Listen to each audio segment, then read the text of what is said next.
Is the Kawasaki KLE 500 merely pleasant off-road, or can it also be properly quick on tarmac? That is exactly the question we are going to answer in this video.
The Kawasaki KLE 500 is a great addition to the accessible enduro bike segment. And today we looked at what it can do on tarmac. I have to say it is now fitted with these knobbly tires.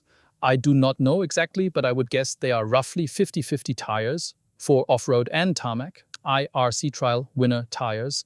Yes, suitable for gravel tracks. I have already ridden it off-road, so here on tarmac, I do not know how you feel, but when I see knobbly tires fitted, I immediately use a little less throttle. When it comes to confidence, so much happens in your head. On the other hand, I have complete confidence in the bike. I do not know why. The engine is simply smooth and harmonious. The riding position is comfortable. The wide handlebar gives you plenty of options, and it is genuinely cool when you get on and immediately feel that you are sitting in the saddle and deciding what happens next. You decide how fast you ride and how hard it accelerates. You really feel you have the motorcycle under control. What stands out is this very wide handlebar on an otherwise compact motorcycle, which lets you direct it properly and move the bike around. For a 21-inch front wheel, it has pleasant, balanced steering. I hope you can see in the video that I tip it into the bends with plenty of confidence in the front end, but it does not feel like it falls into the corner, nor does it feel nervous or unstable. It is a proper relaxed road chassis, but as I have already found, it is also enjoyable off-road and on gravel.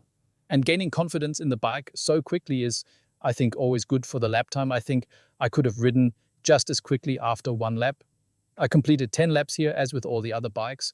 With some motorcycles, I would need much longer and more sessions before using the full limit. Here, the limit may be slightly lower than on very sporty motorcycles, but I can use it immediately and instantly have confidence in the bike.